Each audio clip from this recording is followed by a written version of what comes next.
un ancla inmutable.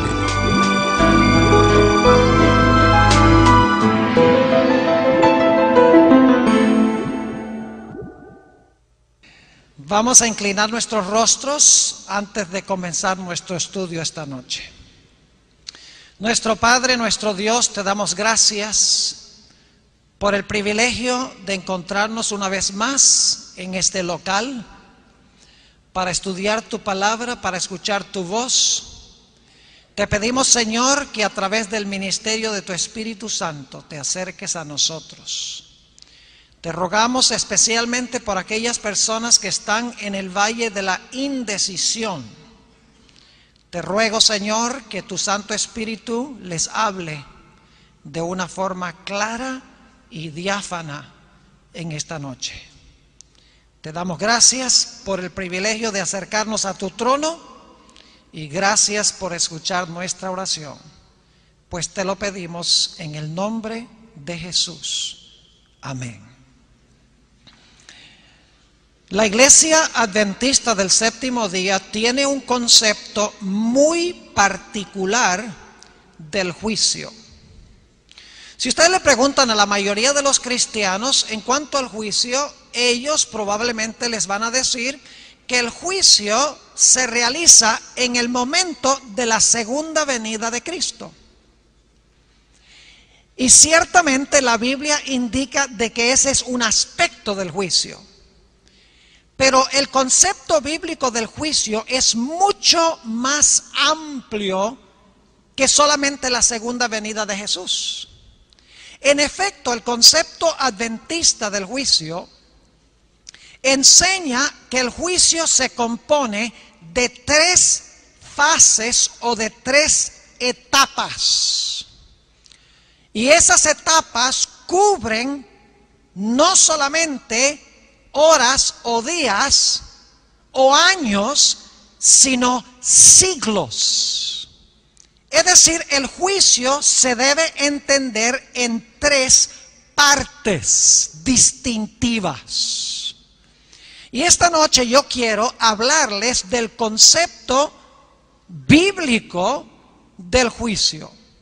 Ahora, debo decirles que el juicio que se menciona en Apocalipsis 14:7, la hora de su juicio ha llegado, es solo una de las tres etapas del juicio.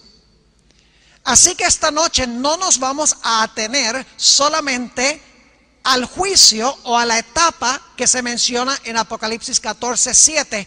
Quiero presentarles el concepto global del juicio como se encuentra expresado en la Sagrada Escritura.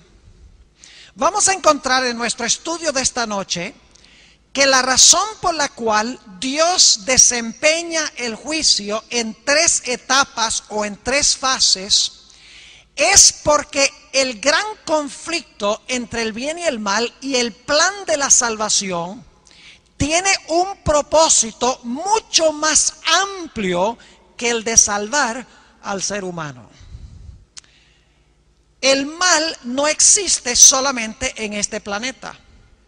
El mal existe a un nivel universal. El pecado comenzó no en la tierra, sino en el cielo. Ahora, quiero comenzar leyendo una serie de versículos bíblicos que indican de que este conflicto que Dios tiene que resolver es un conflicto cósmico. Un conflicto universal, no solamente tiene que resolver el problema del pecado en este pequeño planeta. Apocalipsis, el capítulo 12 y los versículos 7 al 9 describen el origen del mal en el universo. No comenzó aquí en la tierra, comenzó en el cielo. Dice allí en Apocalipsis 12, 7, después hubo una gran batalla en el cielo. Miguel y sus ángeles luchaban contra el dragón y luchaban el dragón y sus ángeles, pero no prevalecieron, ni se halló ya lugar para ellos en el cielo. Y fue lanzado fuera el gran dragón, la serpiente antigua que se llama Diablo y Satanás, el cual engaña al mundo entero, fue arrojado a la tierra y sus ángeles fueron arrojados con él. El pecado no comenzó en este mundo. El pecado comenzó en el cielo. Lo interesante es que el mismo capítulo de Apocalipsis nos dice que una tercera parte de los ángeles escogieron aliarse con Satanás. Esto indica de que los argumentos de Satanás contra el gobierno de Dios parecían muy factibles, eran muy persuasivos, o si no, una tercera parte de los ángeles no se hubieran ido con Satanás. Es decir, en el mismo cielo, entre los ángeles había confusión en cuanto a Dios y los argumentos que Satanás estaba empleando en contra de Dios. Y esto sucedió antes de que este planeta fuera creado, antes que Adán y Eva pecaran. Es decir, los ángeles están involucrados en el problema del mal a nivel universal. Pero no solamente los ángeles leales que permanecieron leales a Dios, los ángeles caídos que se fueron con Satanás, también los seres de otros mundos están involucrados, observando la forma en que Dios trata con el problema del mal. Quiero leerles una cita que encontramos, y esta la traduje yo, es de Elena White, en la revista Review and Herald, septiembre 25 del año 1900. Escuchen lo que dice ella. Dios tiene mundos sobre mundos que obedecen su ley. Todo lo que se hace en estos mundos es para la gloria del Creador. Al ver los habitantes de estos mundos el gran precio que se ha pagado para rescatar al hombre, se llenan de admiración. Con intenso interés observan la controversia entre Cristo y Satanás. Y a medida que esta controversia avanza y la gloria de Dios resplandece más y más, le rinden alabanza. No obstante, porque el hombre finito tan solo es capaz de discernir un poco del maravilloso poder de Dios, este se apropia de la gloria que le pertenece al Creador. Oh, que el velo pudiese ser quitado y pudiesen los hombres ver más allá de su propia sabiduría. Cada boca cesaría entonces de jactarse. Los hombres comprenderían la grandeza de los planes de Dios, y en cambio comprenderían que su propio conocimiento es vastamente inferior. Nunca más pensarían que tienen el derecho de juzgar los planes de Dios o de convocarle ante su tribunal para dictar sentencia sobre sus acciones. Mundos sobre mundos en el universo que nunca pecaron y están observando la forma en que Dios resuelve el problema del mal. Los ángeles celestiales observando cómo Dios resuelve el problema del mal. Los ángeles caídos y Satanás observando la forma en que Dios resuelve este problema. Y los seres humanos también observando la forma en que se resuelve el problema del mal. Y vamos a ver en esta noche que la razón por la cual Dios hace el juicio en tres partes es para convencer a cada uno de los grupos que están involucrados en esta controversia de que Él es amoroso, misericordioso y justo. Vayan conmigo a 1 de Corintios, el capítulo 4 y el versículo 9. Un versículo muy interesante, me gusta la forma como está traducido aquí en la versión del 60. 1 de Corintios 4 y el versículo 9 dice el apóstol San Pablo: porque según pienso, Dios nos ha exhibido a nosotros, los apóstoles, como postreros, como a sentenciados a muerte, pues hemos llegado a ser espectáculo. La palabra griega allí es la palabra teatro. Es decir, el apóstol San Pablo está diciendo aquí: nosotros los apóstoles, a quienes nos han sentenciado a muerte, hemos llegado a ser el teatro, y aquí dice en la traducción al mundo, en realidad se podría traducir al universo, y a quienes más, a los ángeles y a los hombres. Tres grupos: el universo, los ángeles y los hombres. Y dice el apóstol San Pablo que ellos habían llegado a ser espectáculo o teatro a todos estos tres grupos. ¿Sabían ustedes que Dios tiene que reconciliar consigo no solamente la tierra, sino también el cielo? Note lo que dice en el libro de Colosenses, el capítulo 1 y los versículos 19 y 20. Colosenses, el capítulo 1 y el versículo 19 y 20. Dice: por cuanto agradó al Padre que en Él habitase toda la plenitud, es decir, en Jesús. Y por medio de Él, es decir, por medio de Jesús, reconciliar consigo todas las cosas, así las que están en la tierra como las que están en los cielos, haciendo la paz mediante la sangre de su cruz. Es decir, a través de Jesús, Dios no solamente reconcilia consigo mismo a la tierra, sino que dice que reconcilia a sí mismo también a los cielos. Hay dudas y preguntas en las mentes de los seres celestiales que necesitan ser contestadas. Y el proceso del juicio que sigue Dios es para contestar estas preguntas y dudas que tienen los diferentes grupos de seres. Vamos a hablar esta noche de las tres fases del juicio y por qué es que Dios desempeña cada fase. Vayamos a Apocalipsis, el capítulo 14 y el versículo 7, para hablar de la primera fase del juicio.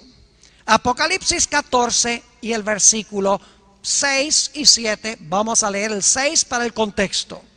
Dice: vi volar por en medio del cielo a otro ángel, que tenía el evangelio eterno para predicarlo a los moradores de la tierra, a toda nación, tribu, lengua y pueblo, diciendo a gran voz: temed a Dios y dadle gloria, porque la hora de su juicio llegará. ¿Es eso lo que dice el texto? No es lo que dice el texto. En el griego es un aoristo, pasado. La hora de su juicio ha llegado. Ahora, ¿por qué subrayo esto? Porque cuando se proclama el mensaje del primer ángel, en ese momento es que la hora del juicio llegó. Ahora, ¿por qué enfatizo este punto? No se distraigan, porque lo que voy a decir es muy importante. ¿Saben ustedes que la primera fase del juicio se realiza antes de la segunda venida de Jesús? Los que son adventistas ya sabían esto, de que la primera fase del juicio, lo que se conoce como el juicio investigador, se desempeña antes de que el Señor Jesucristo venga en poder y gloria. Y ustedes dicen: pastor, ¿cómo sabemos eso? Es muy sencillo. El juicio comienza con el mensaje del primer ángel, pero todavía no se ha proclamado el segundo, ni se ha proclamado el tercero, y no es sino hasta que se proclame el segundo y el tercero que se ve a Jesús viniendo en la nube con la hoz aguda en su mano.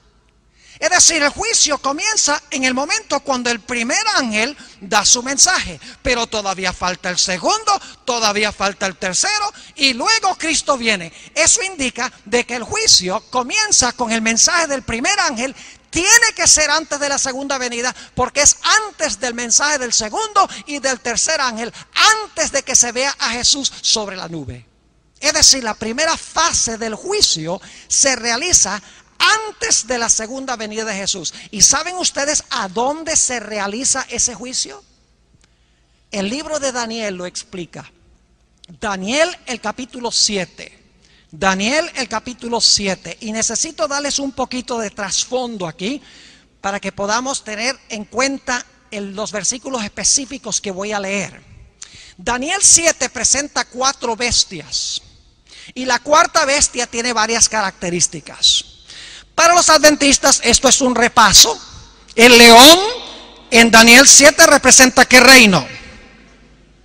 Bueno, oigo vagamente: Babilonia. Y el oso representa Medo-Persia, mejor todavía. El leopardo representa a Grecia, estamos mejorando. El dragón o la bestia terrible representa a Roma. Los 10 cuernos que le salen en la cabeza a ese dragón representan las 10 divisiones de Roma, lo que hoy es Europa occidental. Y luego en medio de esos 10 cuernos se levanta un cuerno pequeño que gobierna ¿cuánto tiempo? 1260 años. Ahora fíjense lo que tenemos en Daniel 7. Vamos de Babilonia a Medo-Persia, a Grecia, a Roma. Luego Roma se divide en 10 reinos. Ese es el año 476. Luego después de ese año se levanta un cuerno pequeño que gobierna 1260 años. Y los que hemos estudiado estas cosas sabemos que esos 1260 años terminaron en el año 1798. Ahora, ¿por qué subrayo yo esto? Porque el libro de Daniel nos indica de que el juicio comienza cuando ese cuerno pequeño deja de gobernar. Cuando el cuerno pequeño cae, al final de los 1260 años, se realiza el juicio. Pero el juicio no se hace en la tierra, el juicio se hace en el cielo y luego después es que viene Jesús. Note lo que dice Daniel, el capítulo 7 y los versículos 9 y 10. Estuve mirando hasta que fueron puestos tronos y se sentó un anciano de días, ese es Dios el Padre, cuyo vestido era blanco como la nieve y el pelo de su cabeza como lana limpia. Su trono llama de fuego y las ruedas del mismo fuego ardiente. Un río de fuego procedía y salía de delante de él. Millares de millares le servían y millones de millones asistían delante de él. El juez se sentó y los libros se abrieron. Comienza el juicio. Pero si ustedes miran el capítulo 7 van a encontrar que ese juicio no comienza sino hasta que cae Babilonia, Medo-Persia, Grecia, Roma, los 10 reinos romanos y el cuerno pequeño que es Roma eclesiástica que gobierna 1260 años. Cuando el cuerno pequeño cae se describe esta escena del juicio. Eso indica de que el juicio comienza en algún momento después del año 1798. Pero no se realiza en la tierra, sino en el cielo. Note lo que dice el versículo 13 y 14 de Daniel 7.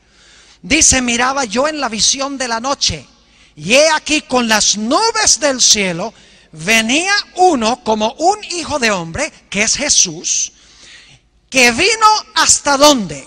Hasta el anciano de días, y le hicieron acercarse delante de él. Yo pregunto, ¿a dónde está el anciano de días? ¿A dónde vive Dios el Padre? En el cielo. ¿A dónde va el Hijo del Hombre según Daniel 7:13? Va al anciano de días.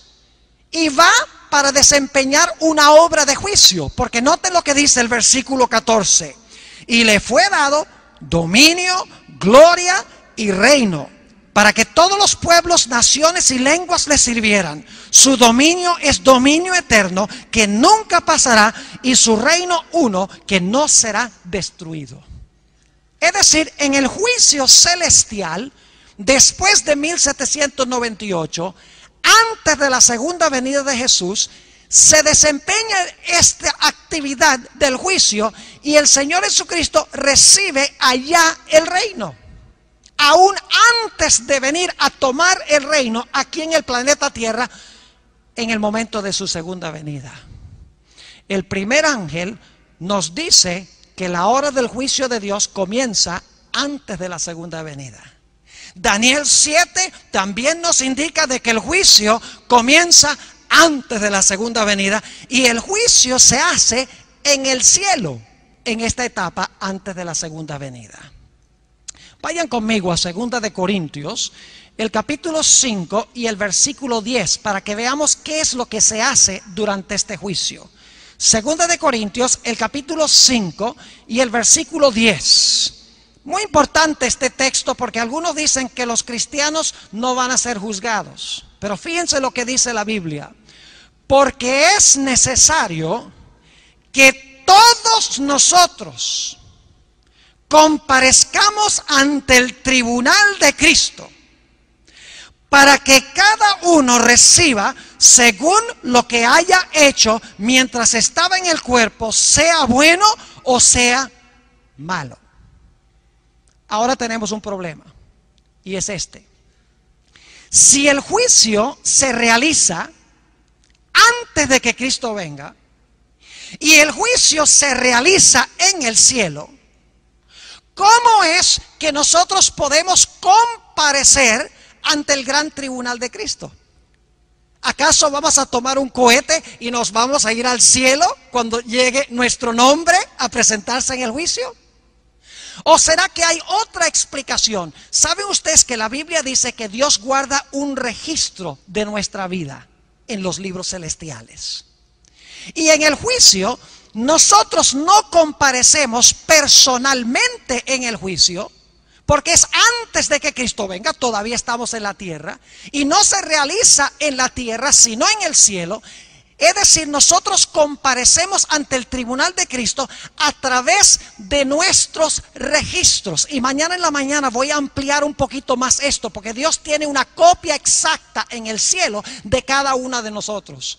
No tenemos que ir personalmente, porque cuando se abren los libros hay un registro exacto de cada palabra, de cada pensamiento, de cada acción, de cada cosa secreta. Dios tiene una fotocopia en el cielo de nosotros. Y cuando surge nuestro nombre en el juicio, Dios trae los libros, abre los libros y examina nuestra vida de acuerdo a los registros.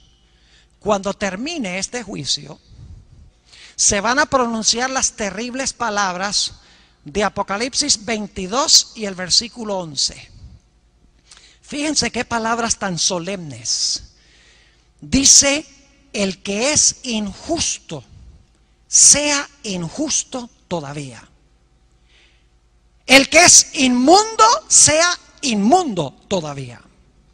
El que es justo, practique la justicia todavía. Y el que es santo, santifíquese todavía. Es decir, que cuando termine este juicio celestial, que comenzó antes de la venida de Cristo y que comenzó en el cielo mientras todas las personas estaban en la tierra, cuando concluya ese juicio investigador, se van a haber definido todos los casos para vida o para muerte, de acuerdo a lo que se encontraba escrito en los libros. Y luego noten Apocalipsis 22, 12. Dice en Apocalipsis 22 y el versículo 12, hablando Jesús: he aquí yo vengo pronto, y mi galardón conmigo, para recompensar a cada uno según su ¿qué? A cada uno según su obra. Ahora quiero subrayar dos cosas en cuanto a este versículo 12. En primer lugar, cuando Cristo regresa, ¿qué trae? ¿Qué trae? El galardón. ¿Qué es un galardón? Es la recompensa. Jesús, cuando venga, trae la recompensa. Y trae la recompensa de acuerdo a nuestras ¿qué? De acuerdo a nuestras obras, dice aquí. Así que cuando Jesús venga por segunda vez, viene a recompensarnos según nuestras obras. ¿Se examinaron las obras en el juicio de antemano? Tiene que ser, porque cuando venga trae su recompensa, y para traer la recompensa tiene que haber hecho un juicio para determinar si esa era la recompensa que nosotros merecemos. Es decir, si Jesús trae el galardón, de antemano tiene que haber determinado cuál iba a ser el galardón, quién iba a recibir el galardón para vida y quién no iba a recibir el galardón para vida. Y como dice la última parte de este texto, dice que nos va a recompensar de acuerdo a nuestras obras. Esto indica de que Dios examinó nuestras obras antes de que viniera a traernos el galardón. Quiero leer 2 o 3 textos más que aclaran aún más este punto. Noten lo que dice en Mateo el capítulo 16 y el versículo 27. Mateo el capítulo 16 y el versículo 27. Aquí está hablando Jesús. Y fíjense qué interesante lo que dice el Divino Maestro. Mateo el capítulo 16 y el versículo 27. Dice: porque el Hijo del Hombre vendrá en la gloria de su Padre con sus ángeles, y entonces pagará a cada uno conforme a sus obras. ¿Cuándo es que Cristo va a pagar a cada uno conforme a sus obras? Cuando Él venga. Tiene que haber determinado de antemano cuál iba a ser el pago, si trae la recompensa para cada uno según sus obras. Claro que sí. Ahora vamos a Primera de Tesalonicenses, el capítulo 4. Aquí les va a quedar absolutamente claro este punto. Primera de Tesalonicenses, el capítulo 4, y quiero leer los versículos 15 al 17. Versículos muy bien conocidos, casi siempre se leen en los funerales, en los entierros. Dice en el versículo 15 de Primera de Tesalonicenses 4: por lo cual os decimos esto en palabra del Señor, que nosotros que vivimos, que habremos quedado hasta la venida del Señor, no precederemos a los que durmieron. ¿Quiénes son los que durmieron? Los que murieron, ¿verdad? Hay dos grupos: los vivos y los que murieron en Cristo. Versículo 16: porque el Señor mismo, con voz de mando, con voz de arcángel y con trompeta de Dios, descenderá del cielo, y los muertos en Cristo resucitarán primero. Luego nosotros, los que vivimos, los que hayamos quedado, seremos arrebatados juntamente con ellos en las nubes para recibir al Señor en el aire, y así estaremos siempre con el Señor. Ahora voy a hacer la pregunta: ¿cuándo es que los vivos van a ir a estar con Jesús? ¿Cuándo Jesús qué? Venga. ¿Cuándo van a ir a estar con Jesús los que murieron en Cristo? Cuando Cristo venga. ¿Van a ir los muertos primero y después los vivos? No, el pasaje dice que los muertos en Cristo van a resucitar, luego junto con los vivos, simultáneamente van a ser arrebatados en las nubes a recibir al Señor en el aire. Ahora, ¿por qué es importante esto? Porque la mayoría de los cristianos enseñan que si una persona cuando se murió fue mala, se fue para el infierno en el momento de la muerte. O enseñan que si la persona fue buena, se fueron al cielo en el momento de la muerte. Si ese es el caso, entonces la pregunta es esta: si la gente en realidad fue recompensada con el infierno o con el cielo en el momento de la muerte, ¿para qué va a convocar Dios un juicio para examinar las obras y para determinar la recompensa y para traer el galardón cuando venga, si ya les dio el galardón cuando se murieron? ¿Me están entendiendo lo que estoy diciendo? La Biblia, en otras palabras, nos indica claramente que la recompensa no se recibe en el momento de la muerte, sino cuando Cristo venga. Y esa recompensa se determina antes, en la hora del juicio, antes del mensaje del segundo ángel, antes del mensaje del tercer ángel, antes de que se vea a Jesús venir en la nube, porque el juicio comienza con el mensaje del primer ángel. Daniel 7 dice que el juicio se realiza en el cielo. Esto sencillamente significa que Dios va a examinar los casos de todas las personas que profesaron el nombre de Jesús antes de la segunda venida, para determinar la recompensa que cada uno va a recibir. Note lo que dice segunda de Timoteo, el capítulo 4 y el versículo 6 al 8.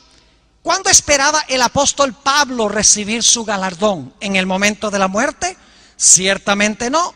Dice el apóstol Pablo en segunda de Timoteo 4 y el versículo 6: porque yo ya estoy para ser sacrificado, y el tiempo de mi partida está cercano.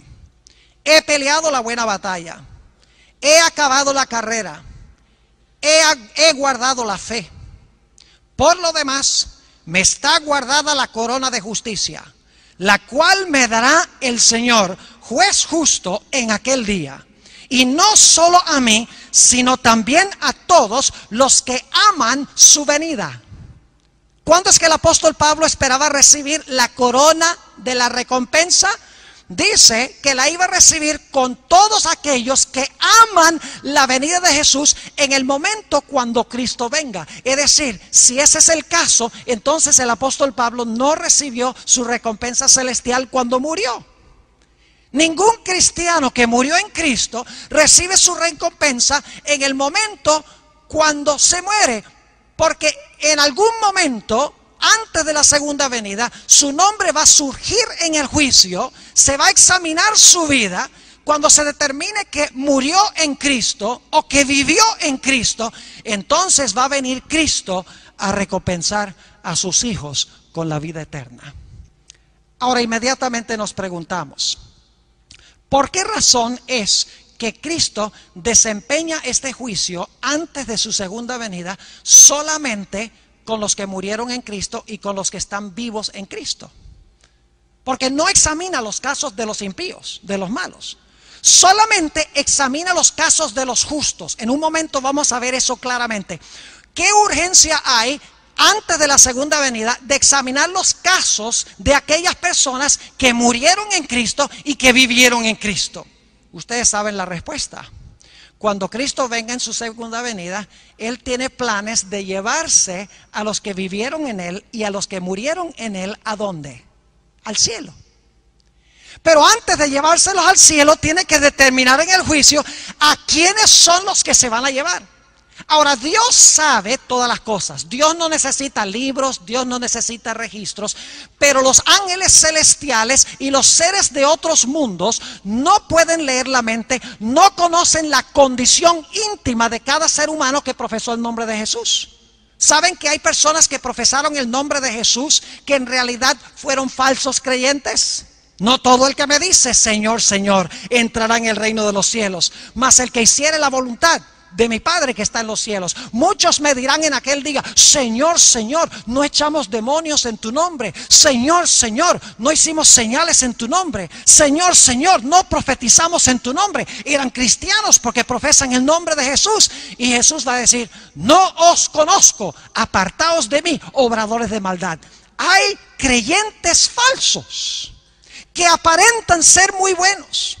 Los seres celestiales necesitan que Dios les abra los libros para revelarles no solamente las obras de afuera, sino la vida íntima, los pensamientos, las emociones y los sentimientos, para que vean que Dios es justo, correcto en su decisión de llevarse a este grupo de personas al cielo. Y como en la segunda venida se los va a llevar, es necesario determinar de antemano a quiénes es que va a llevar. Es decir, el propósito de esta fase del juicio es convencer a los habitantes de otros mundos y convencer a los ángeles leales en el cielo de que Dios, cada persona que se lleva al cielo, esa persona se la está llevando justamente porque en realidad entregó su vida con plenitud a Jesús. Y la Biblia nos dice que cuando Cristo venga, vamos a ser arrebatados en las nubes y vamos a ir ¿a dónde? Vamos a ir al cielo. Ustedes conocen ese pasaje. No se turbe vuestro corazón. Juan 14, 1 al 3. No se turbe vuestro corazón. ¿Creéis en Dios? Creed también en mí. En la casa de mi Padre muchas moradas hay. ¿Dónde queda la casa del Padre? Jesús enseñó que debemos orar, Padre nuestro que estás en el cielo. En la casa de mi Padre muchas moradas hay. Si no fuere así, os lo hubiera dicho. Voy pues a preparar lugar para vosotros, y si me fuere y os aparejare lugar, vendré otra vez y os tomaré a mí mismo, para que donde yo estoy, vosotros también estéis. Jesús prometió llevar a su pueblo al cielo. Pero saben ustedes que nuestra permanencia en el cielo va a ser solamente provisional. Porque mi Biblia me dice, y yo sé que la de ustedes también, dice, los santos tomarán la tierra por heredad. No vamos a habitar para siempre en el cielo. Vamos a ir temporalmente al cielo. Cuando Cristo venga, aquellos casos que fueron examinados, se determinó que murieron en Jesús, que confiaron en Jesús estando vivos. Jesús viene, son arrebatados en las nubes juntamente con Jesús, y Jesús se los va a llevar a la casa del Padre por 1000 años. Y aquí es que llegamos a la segunda fase del juicio. ¿Saben algo interesante? El libro de Apocalipsis mismo presenta estas 3 fases del juicio. En Apocalipsis 14:7, la hora de su juicio ha llegado, cuando se proclama el mensaje del primer ángel. La segunda etapa del juicio está en Apocalipsis 20 y el versículo 4. Vayan conmigo allí. Apocalipsis el capítulo 20 y el versículo 4. Cuando Cristo venga en su segunda venida, se va a llevar con él al cielo a los que confiaron en Jesús, los vivos y los muertos. Los va a llevar al cielo, según vimos, a la casa del Padre. Y durante 1000 años el pueblo de Dios va a tener un trabajo que hacer en el cielo. Versículo 4 dice: y vi tronos. ¿Se acuerdan en Daniel 7 que fueron colocados tronos para el juicio? Ahora se colocan tronos de nuevo. Pero esto ya no es antes de la segunda venida, porque en Apocalipsis 20 está hablando durante el milenio. Hay una etapa de juicio durante el milenio, según Apocalipsis 20. Dice: y vi tronos, y se sentaron sobre ellos los que recibieron facultad de ¿qué? Facultad de juzgar. Paremos un momento allí. ¿Qué recibieron? Facultad de juzgar. ¿Quiénes recibieron facultad de juzgar? Sigamos leyendo. Vi las almas de los decapitados por causa del testimonio de Jesús y por la palabra de Dios, los que no habían adorado a la bestia ni a su imagen, y que no recibieron la marca en sus frentes ni en sus manos, y vivieron y reinaron con Cristo. ¿Cuánto tiempo? 1000 años. ¿Por cuánto tiempo van a juzgar? 1000 años, dice la Biblia. ¿Y a dónde van a juzgar? ¿En la tierra o en el cielo? En el cielo, porque Jesús lleva a su pueblo al cielo cuando regrese. Pero ahora viene una pregunta muy importante, y es esta: ¿a quiénes van a juzgar? Si los que se salvaron están todos en el cielo, mientras que los que se perdieron se quedaron atrás. Porque en Apocalipsis 25 dice que los otros muertos no tornaron a vivir sino hasta que terminaran los 1000 años. El resto de los muertos son los impíos, porque los que resucitaron cuando Cristo vino fueron los que murieron en Cristo. Los otros muertos, en otras palabras, tienen que ser aquellos que murieron fuera de Jesús, los impíos, los que se quedaron en la tierra mientras los hijos de Dios se fueron al cielo. Entonces, si ya los salvos están en el cielo, si ya los impíos están muertos en el planeta Tierra, no tornan a vivir sino hasta que terminen los 1000 años, entonces, ¿a quiénes van a juzgar los santos durante los 1000 años en el cielo? La Biblia tiene la respuesta. Primera de Corintios, el capítulo 6. Primera de Corintios, el capítulo 6. Y quiero leer los versículos 1 al 3. Primera de Corintios 6, 1 al 3. Dice el apóstol San Pablo: ¿se atreve alguno de vosotros, cuando tiene algo contra otro, ir a juicio delante de los injustos y no delante de los santos? El apóstol Pablo está diciendo: no lleves tu caso contra tu hermano a un tribunal del mundo, no sea que le vayas a dar un mal nombre a la iglesia. Versículo 2. ¿O no sabéis que los santos han de juzgar a quién? ¿Han de juzgar al mundo? Esa palabra mundo, cosmos, se usa repetidas veces en el Nuevo Testamento para referirse a aquellas personas que están involucradas en el mundo. Es decir, se refiere a los mundanos. No améis al mundo ni lo que está en el mundo. A lo suyo vino y los suyos no le conocieron. El mundo aborreció a Jesús. No está hablando del planeta, está hablando de aquellos que están opuestos a Dios. Es decir, cuando este texto dice que los santos van a juzgar al mundo, quiere decir a los mundanos, a los que se quedaron atrás, a los que se perdieron. Pero ¿a quiénes más van a juzgar? Noten el versículo 3. ¿O no sabéis que hemos de juzgar a los ángeles? ¿Cuánto más las cosas de esta vida? Yo pregunto, ¿los ángeles leales necesitan un juicio? ¿Hay que juzgar a los ángeles buenos? No, porque ellos ya están sanos y salvos con Dios. Entonces, cuando dice aquí que los santos no solo van a juzgar al mundo, los mundanos, los que se quedaron atrás, sino que también van a juzgar a los ángeles, ¿a cuáles ángeles se está refiriendo? Se está refiriendo a Satanás y sus ángeles. Los registros de todos los malos, los registros de Satanás y sus ángeles se van a abrir durante 1000 años y el pueblo de Dios va a ver los registros. ¿Por qué razón es que la gente se quedó atrás? Ahora no solamente van a quedar convencidos los seres celestiales de que Dios fue justo en dejar a los impíos atrás. No solamente se van a convencer los seres de otros mundos de que Dios fue justo en dejar a los que se quedaron allá en la tierra durante los 1000 años, sino que los mismos salvos van a ver los casos de cada persona y van a ver que Dios fue justo en salvarlos a ellos y que fue justo también en condenar a los impíos. Y los justos van a determinar el castigo y van a pronunciar sentencia de cada uno de los impíos conforme a sus obras. Ahora, el juicio durante el milenio no va a cambiar nada. No es como si estamos examinando los registros en el cielo durante los 1000 años y le decimos: ay, pero Señor, aquí te equivocaste, el Señor tal y tal deberíamos haberlo traído acá. Oh Señor, mire, ese fulano que está aquí arriba, él no debe estar aquí, él debe regresar otra vez al planeta Tierra. El juicio durante el milenio no cambia nada, porque los perdidos están perdidos y los salvos están salvos en el cielo. Entonces, ¿para qué este juicio? Es muy sencillo. A Dios le interesa lo que nosotros pensamos de Él. Va a haber personas que nosotros estábamos seguros iban a estar en el cielo y no están. Y va a haber personas que están allí que no podemos entender cómo están.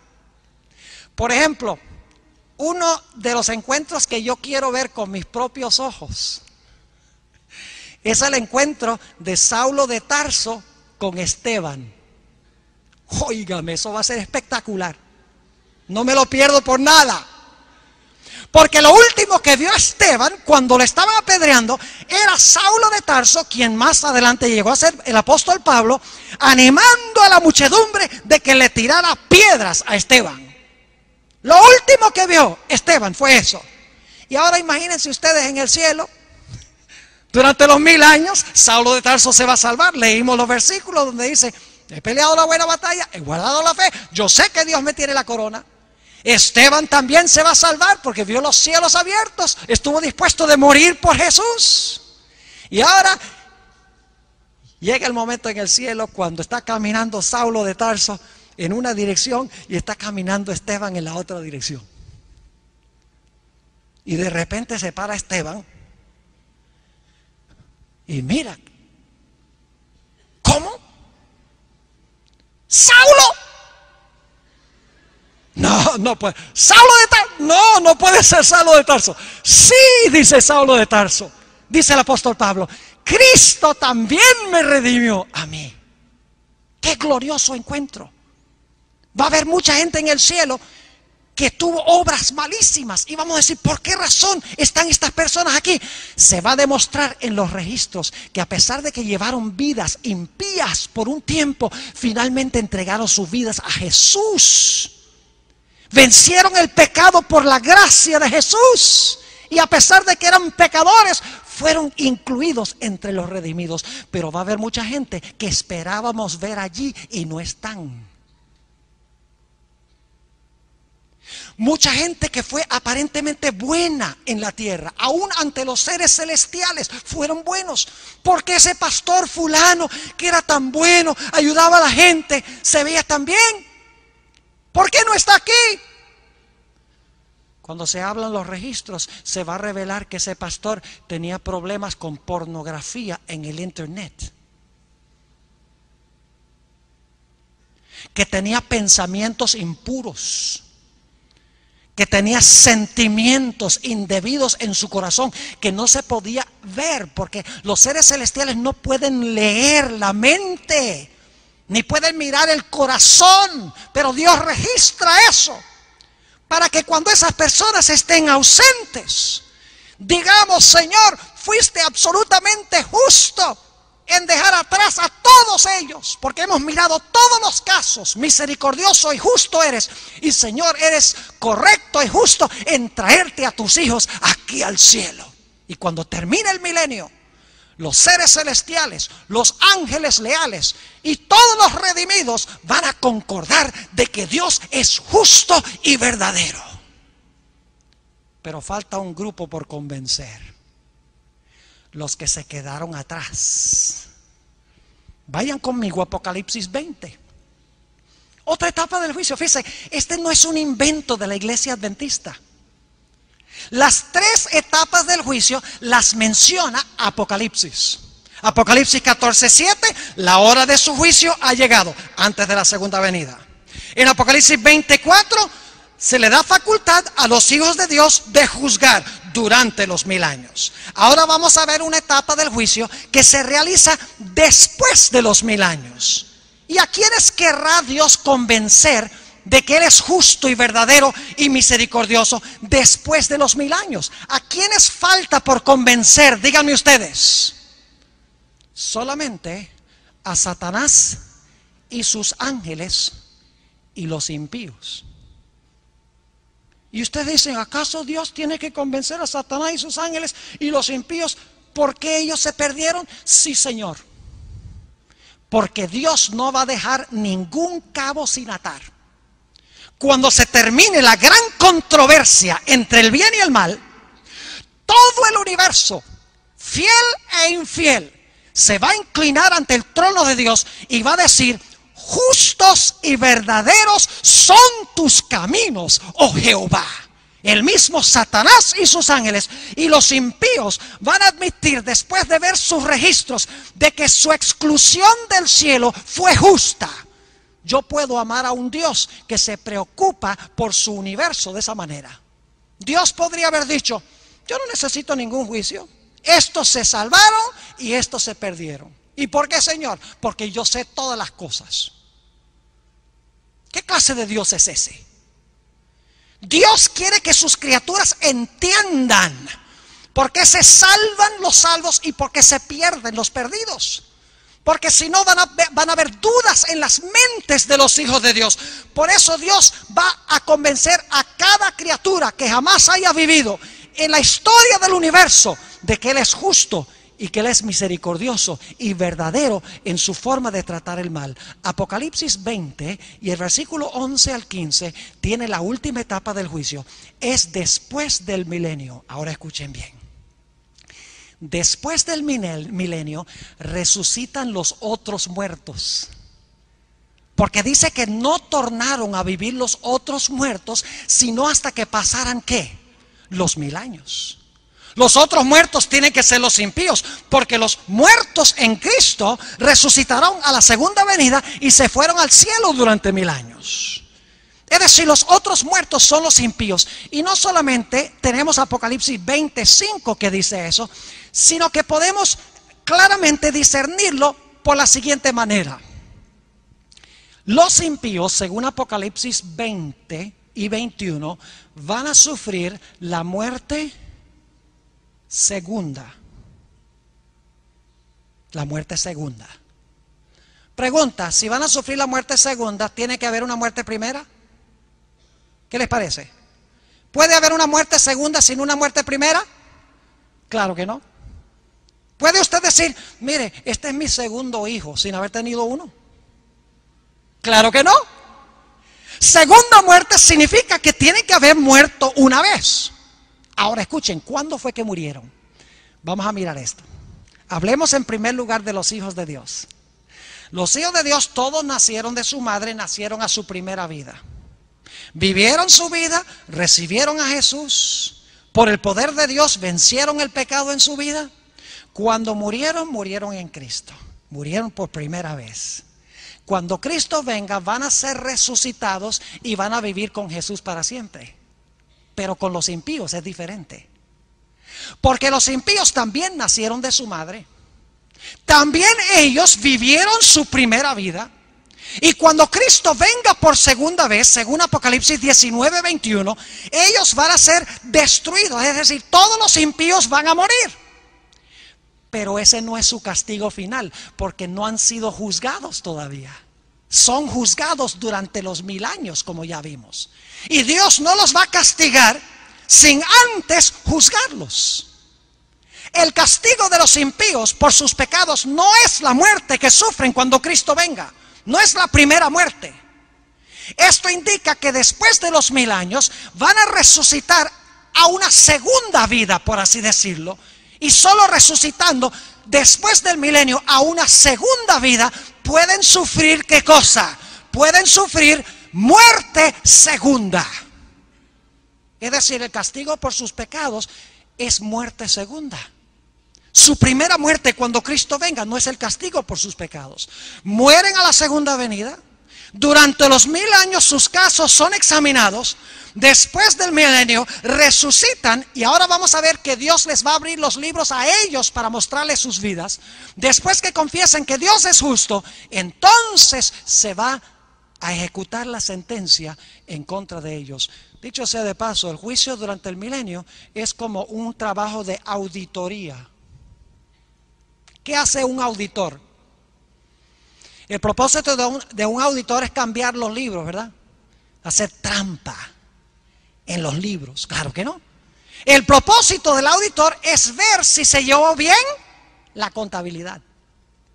El juicio durante los 1000 años va a ser la gran auditoría de Dios. Dios va a decirle a sus hijos: ahora abran los libros y vean a ver si yo llevé bien la contabilidad o no. Y se va a comprobar que en cada caso Dios llevó bien la contabilidad. Es como un replay de una jugada en un partido de fútbol. Cuando un árbitro canta un penalti y se repite la jugada. Yo pregunto, ¿la repetición cambia la jugada? Cuando se repite la jugada cambia. No, el propósito es repetir la jugada para ver si el árbitro tuvo razón en cantar penalti. El juicio durante los 1000 años va a ser la repetición de la jugada de cada vida de cada persona. Dios va a demostrar que fue justo y verdadero, por así decirlo, en cantarle penalti a los impíos. Va a demostrar que lo que él hizo fue justo y verdadero. Ahora, noten Apocalipsis 20:11. Esto es después del milenio. Todos los impíos han resucitado. Y dice en el versículo 11: vi un gran trono blanco, y el que estaba sentado sobre él, de delante del cual huyeron la tierra y el cielo, y ningún lugar se encontró para ellos. Y vi a los muertos, estos son los otros muertos, los que resucitan después del milenio. Vi a los muertos grandes y pequeños de pie ante Dios. Y los libros fueron, ¿qué? Abiertos. Y otro libro fue abierto, el cual es el libro de la vida. Y fueron juzgados los muertos por las cosas que estaban escritas en los libros según sus obras. Fíjense que después del milenio, en el gran trono blanco que se encuentra dentro de la ciudad, la Nueva Jerusalén, Cristo se va a sentar en su trono, y ahora los libros van a ser abiertos de nuevo delante de los impíos. Y van a ser juzgados según sus obras, van a ver el registro de sus vidas. Versículo 13: y el mar entregó los muertos que había en él, y la muerte y el Hades entregaron los muertos que había en ellos, y fueron juzgados cada uno según sus obras. Versículo 14: y la muerte y el Hades fueron lanzados en el lago de fuego. Esta es la muerte segunda. Y el que no se halló inscrito en el libro de la vida fue lanzado en el lago de fuego. Es decir, después del milenio, Dios va a sacar los libros y le va a mostrar a todos los impíos fuera de la ciudad, a Satanás y sus ángeles, según 1 Corintios 6, les va a abrir los libros y les va a mostrar exactamente por qué están fuera de la ciudad y no adentro. Les va a decir: mire, a base de los registros, ¿merecen ustedes estar en la ciudad, sí o no? Y todos los impíos van a decir: no merecemos estar allí. Y Dios va a sacar el libro de la vida y les va a decir: mire, ¿ustedes encuentran el nombre de ustedes aquí en el libro de la vida? No, no está. ¿Saben por qué no está? Por las obras que ustedes desempeñaron. Porque ustedes no recibieron a Jesús. Porque ustedes no vivieron una vida semejante a la de Jesús por el poder del Espíritu Santo. Y se ve claramente en sus registros que ustedes hicieron esa elección. Y en ese momento va a alcanzar la historia de este mundo, la historia del universo, su clímax. Satanás, sus ángeles y todos los impíos se van a lanzar al suelo, se van a inclinar y van a decir: justos y verdaderos son tus caminos, oh Jehová. Como dice en Filipenses el capítulo 2 y el versículo 6 al 11. Toda rodilla se doblará y toda lengua confesará que Jesucristo es el Señor, para la gloria de Dios el Padre. Solo en este momento puede Dios ejecutar la sentencia en contra de los impíos. Porque por primera vez en la historia del universo, todo el universo está en armonía. Los ángeles están de acuerdo de que Dios ha actuado bien. Los seres de otros mundos están de acuerdo de que Dios ha escogido bien. Los salvos van a estar de acuerdo de que Dios en cada caso obró debidamente. Aún Satanás, sus ángeles y los impíos van a confesar que su exclusión de la ciudad y de la vida eterna ha sido justa. Todo el universo está en este momento en armonía con Dios. Y solo en ese momento puede Dios destruir el pecado y los pecadores. Es decir, el concepto del juicio que tiene el libro de Apocalipsis es tripartito: investigación, sentencia. Durante el milenio, investigación, los hijos de Dios van a dictar sentencia. Después del milenio, investigación, y se va a ejecutar la sentencia. Y Dios lo hace de esta manera porque Él no quiere dejar ni un solo cabo sin atar. Él quiere que todo el universo esté de acuerdo de que Él obró correctamente en el gran conflicto entre el bien y el mal. Qué gran Dios tenemos, ¿verdad? Que se preocupa por lo que nosotros pensamos. Cuando yo me pongo a pensar que Dios permitió, por ejemplo, que Jonás discutiera con él y hasta lo regañara. Cuando permitió que Job, durante 37 capítulos de su libro, se quejara de Dios y pidiera explicaciones a Dios. Cuando veo que en la Biblia Dios permitió que los pecadores le hablaran a Él y le expresaran sus preocupaciones, como Abraham cuando dijo: Señor, si hay 50 justos en Sodoma, ¿los vas a destruir junto con todos los demás? Qué lindo que Dios se preocupa por lo que nosotros pensamos. Y en materia de resolver el problema del mal, Dios se preocupa por lo que nosotros pensamos. Ahora, mis hermanos y hermanas, apreciados estudiantes, el Señor Jesucristo en este mismo momento está examinando los casos con los seres celestiales de cada persona que ha vivido en el planeta Tierra. La Biblia enseña que el juicio comenzó con los que han muerto en Cristo. Mañana vamos a ver que eso sucedió en 1844, comenzó ese juicio. Y ha continuado durante todos estos años con los muertos. Y muy pronto, no sabemos cuán pronto, el juicio pasará a aquellos que estamos vivos. Por eso el primer ángel dice: teme a Dios, dale gloria, la hora de su juicio ha llegado. Adorad a aquel que hizo el cielo, la tierra, el mar y las fuentes de las aguas. Dios está diciendo: yo quiero que tú recibas el mensaje del primer ángel, para que cuando venga tu nombre ante el juicio, el evangelio te salve. Cuando se examinen tus obras, se determine que tú has temido a Dios, que tú has glorificado a Dios y que tú has adorado a Dios y le has obedecido con todo tu corazón. El mensaje del primer ángel tiene el propósito de prepararnos para el juicio. Yo quiero preguntar en esta noche: ¿cuántos de los presentes quieren decirle al Señor Jesús: yo deseo, Señor Jesús, que tú empieces tu obra con mi carácter? Señor, perdóname mis pecados. Pero más que esto, Señor, limpia mi vida de todo mal. Siembra en mi corazón el temor de Dios. Ayúdame a glorificar tu nombre. Señor, dame poder para adorarte y obedecerte como mi creador.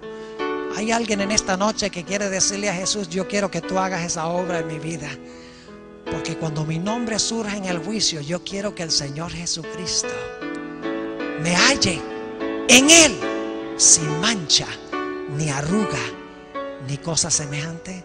¿Deseas levantar la mano si ese es el deseo de tu corazón en esta noche? Este es un momento solemne. Dejen la mano arriba. Es un momento solemne. Estamos viviendo en los últimos momentos de la historia de este planeta. El juicio ya ha avanzado mucho. Los eventos indican de que pronto van a estallar eventos proféticos como nunca hemos visto en la historia del mundo.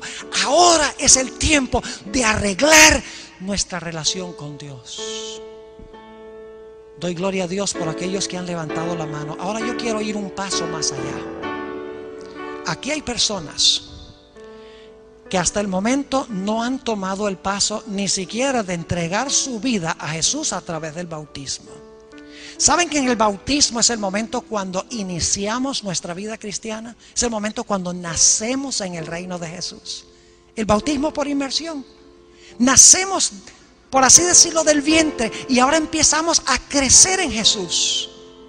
Es decir, el bautismo es imprescindible para comenzar nuestra relación con Jesús, nuestra vida cristiana. Yo quiero preguntar: ¿hay alguien aquí en esta noche que no haya sido bautizado o bautizada, que quiera decirle al Señor Jesús: Señor Jesús, yo quiero prepararme para en un futuro enterrar mi vida con Jesús en las aguas del bautismo, y quiero prepararme para vivir eternamente contigo en el cielo? ¿Quieres levantar la mano si ese es el deseo de tu corazón en esta noche? Yo voy a bajar acá abajo. Si hay alguien, voy a pedirles que por favor vengan aquí al frente. Yo quiero tener una oración especial con ustedes. No es fácil pararse en medio de una congregación de este tamaño. No hagan caso a lo que dicen los amigos, ni las amigas, ni lo que podrán decir los padres. Eso no interesa, porque está en juego la salvación. No puedes perder la salvación. El que creyere y fuere bautizado, ese será salvo, dice la Biblia. No dejes pasar este momento. Pasa al frente, dile: yo voy a servir a Jehová. Yo escojo a Jesús como mi Salvador y mi Señor.